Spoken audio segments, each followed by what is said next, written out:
announced that I'm going to start a vlog, that I am going to go ahead and do the vlogging thing. I think that it's going to be a great creative outlet for myself. It's been a while since I've had one of those. I used to blog, but I think that this is going to be a little bit more fun for me, a little bit more, able to get my family involved and not have to take time, to write out my thoughts. I could just share them on video. So anyway, I wanted one of my first videos as an official vlogger to be what I'm making for dinner tonight. I have never done a cooking video before. I haven't ever vlogged before. So, I'm not the best at videography and photography, but I thought, it looks so easy. So many people make it look easy. Let me just give it a try. So tonight, what I'm making for dinner is an Italian Sicilian classic lentils soup. So lentil soup. You can put pasta in it. I sometimes make it a little bit more dry and I throw it over rice. It just kind of really depends, but typically I do it with pasta. So pasta con le lenticchie is how you would say lentil pasta. My kids love it. It's one of the things that they love eating. So it's something that we make often around here. So anyway, let me get started. One of the first things that I do is chop up my vegetables. I get them all chopped, all prepped. This is my little bowl that I usually like to throw them in. But I'm gonna just start cooking away, just start chopping up my celery here. So I'm using 3 stalks of celery today, fairly good sized ones. I don't like to use too much because celery has, a very unique, can be bold flavor, and I think that it kind of can overpower sometimes. It takes over. So just I'm gonna do 3 in this one, and then carrots. I'm using 2 large carrots. I feel like this last bag of carrots that we got was a juicing bag of carrots. I don't know if you've ever seen those at the store, but sometimes they have them in upwards of like 20 pounds.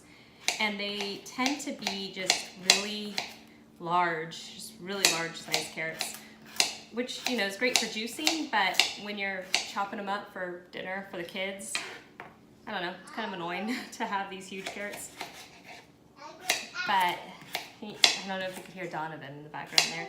He is right in front of me where the couch is in our family room, and he built himself a fort. So he's playing right now in his fort. But yeah, cut these monstrous carrots here into smaller pieces. This is my new kitchen, by the way. We recently completed a remodeling job back in March. It was complete. No, part of it was complete in March. The rest of it was complete mid-April, I want to say.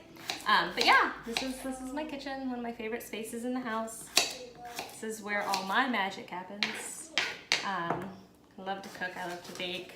I love, nourishing my family and nourishing myself. It's also very cathartic for me to bake and cook. I find a lot of pleasure in it. But okay, so there's carrot number 1, which this is a lot of carrot. I'm gonna go ahead and go for number 2 here because we like our carrot. So yeah, I thought tonight would be a good night to have lentil soup. I love lentil soup. I could eat it anytime. And lentils are so good for you. Great source of iron, great source of protein. And it's very satiating. Is that how you say that? I'm not sure. Anyways, yeah, and the kids eat it. They love it. Ask for seconds and thirds at times often. So for me, it's a win. Why not? Hi, Donovan, do you like your beans? Yeah. Your lentils? So I don't know if many of you remember the post I made on Facebook not too long ago about Donovan and I, our conversation regarding lentils and how he calls them a bean, but I told him, you know, actually they're a legume, and this is how you say it in Italian, and he was just like, I don't like that, I don't like those, no way, I don't like those, as he's like shoveling more lentils into his mouth. He just doesn't like the name, lenticchie, I guess. He likes it to be called what, baby? Beans? Yeah, beans. Beans. So, anyway, okay, so that's all done. Now, I always chop my onion last. I know sometimes it's one of the first things you chop up and saute, but I like to do it last. I just want my cutting board to be free of the onion juices, I guess. So I do it last, and then I actually saute everything together. I don't really feel the need to do it separately. I just want to do it all together. Sometimes I just don't have the time to wait for one thing to finish and the other thing is still going. But yeah, so I'm just going to do it all together. So this is always, you know, the part that takes a bit more time, is just getting all of your vegetables prepped, ready to be thrown into the pot. But for me, it's part of the catharticism of just focusing on, you know, the work that my hands are doing. Something to be said for that, right? Okay, all right, so that guy is almost fully chopped. I'm actually gonna use a full onion on this. Sometimes I don't. I like using, in a lot of my dishes, half an onion or a very small onion. I like onions cooked. I like their flavor. I'm not huge on the texture. So if I have a lot of onions, Donovan, can you go get the door for Sissy real quick? Or sister, you could come around. You could come around the side, please. So you could come around the side. You don't have to come through the back door. How did you get to the backyard? Because I just hopped over that thing. Mom. Okay, go hop over the thing again, please. I'm in the middle of cooking dinner. Sorry about that. As I have mentioned, I am a stay-at-home mom. I have 3 kids, so I will most likely be distracted often. Anyway, what was I saying? Oh, onions. Too many onions. I don't like the taste or the texture of them when there's a lot of them. So I tend to use only half an onion or a small one. Excuse me real quick. All right, back again. Sorry about that. Life with kids. Anyway, so I chopped up 3 stalks of celery, 2 fairly large carrots, and then an onion, a medium-sized onion, perhaps, I think it was. More of a smaller medium-sized onion. Anyway, I am going to now get oil in my pan here. Turn this on, heat up some oil. Alright, that's good. So I don't like to use too much oil, and it may have looked like I was just dumping that in there. But this is the olive oil that I had purchased in Arizona. I had forgotten to bring our own, so I went to go purchase some there. It's organic extra virgin olive oil, first cold pressed, which is important. You want to make sure when you're purchasing juices or oils that they are first cold pressed. That's when you retain the most nutrients from them. If you're getting them heated up at all, refined, then it just strips them of so many nutrients. It strips them of many of the nutrients that are good for you, that you want to have. I typically don't cook with too much oil. I try not to. I'm trying to stay a little bit more on the less oil side, but hear my oil singing. Gotta get my veggies in there now. But yeah, that's what I like doing. For those of you who don't know, I cook 100% organic. I think the only thing that we're probably at 99% organic now. The only thing that is not organic are our Lara bars.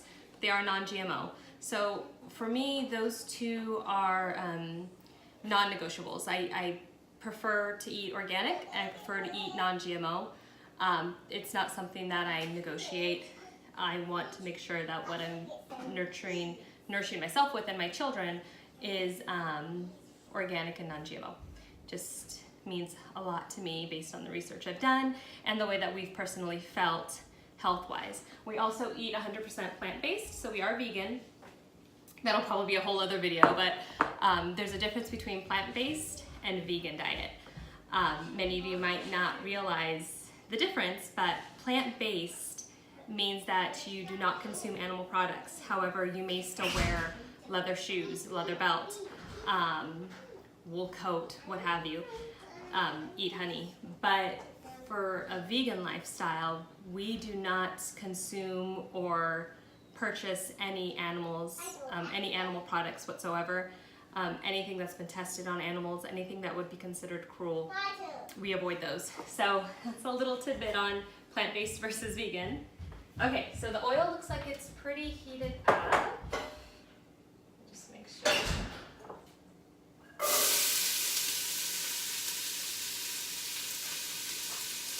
That's the sound you want to hear. I don't know if you can hear that very well. You probably can, it's loud. Let me just turn my heat down just a little bit.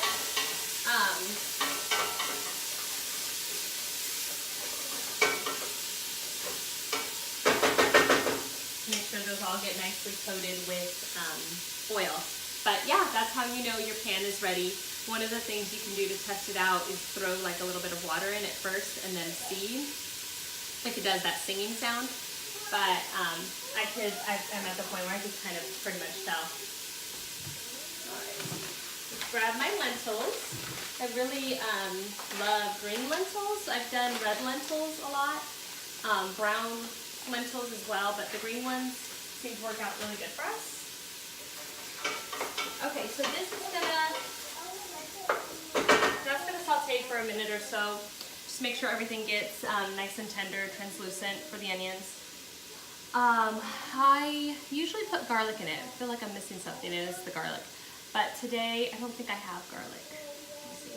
I think, no, don't have garlic. So we're gonna omit the garlic, but usually I would put garlic in it as well. So funny thing about garlic real quick, Mario and I were trying to figure out like what upset our bellies in this meal that I made. And the only thing we could trace it back to was the garlic. Like we just knew that that was it. So Mario asked, how many cloves did you put in there? And I said, you know what I usually do. And he goes, what's that, like 2? And I was like, oh no, 4. I'm Sicilian, by the way. We love our garlic. So for me, 2 just doesn't make sense. But I needed to start scaling it down. So usually I put like 1 clove of garlic in there now, just to make sure our bellies are happy. But anyway, I'm gonna check on this.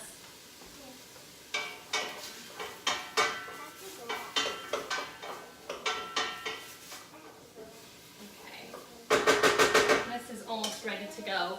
So yeah, so pretty much from here, I just wait for my vegetables to be tender. I throw the lentils in soon after. I like to do it that way, where the lentils get thrown in first, and then I kind of mix it all around with the oils and the veggies, get the flavor in them. And then I add my water and spices after that, just so that they really marinate in the spices. Some people use tomatoes, a tomato sauce base in there. I do sometimes, not mostly. Mostly I just kind of keep it really simple. I think the flavoring of the vegetables and the broth that it becomes is good enough. But that's another way to make lentils. So just keep it fairly simple.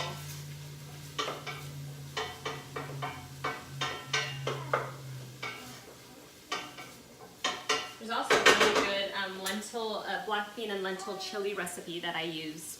Tastes really good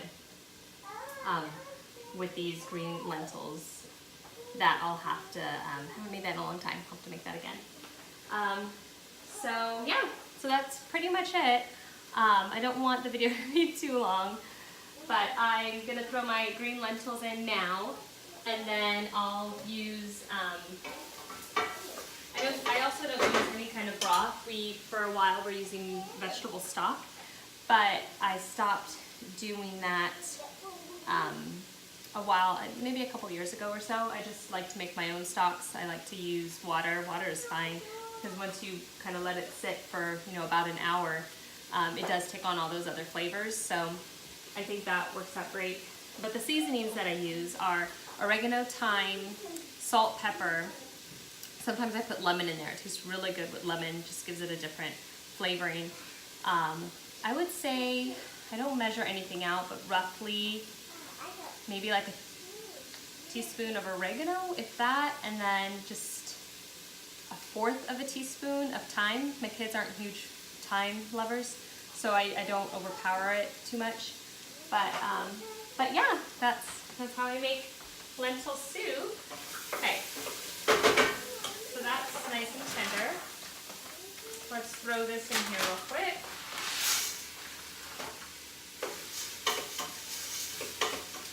Get a nice little coating of veggies and oil. Okay, now I'm gonna add some water. Let me see what I have. All right, so I'm gonna start off with about 6 cups of water to begin with. I just wanna make sure that there's a nice covering, that they can kind of soak in there and really get nice and tender.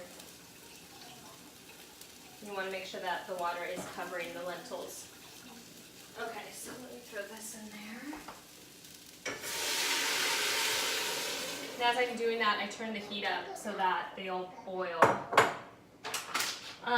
Okay, so that was about 6 cups of water, I would say. So at this point, what I do is I just wait for it to boil. Once it boils, bring it down to a simmer, cover, and I let them cook for 30 minutes. Then what I do is add roughly another cup or 2 of water, just depending on the consistency that you want. And I'll let them cook for an additional 20 minutes. See, we have a visitor.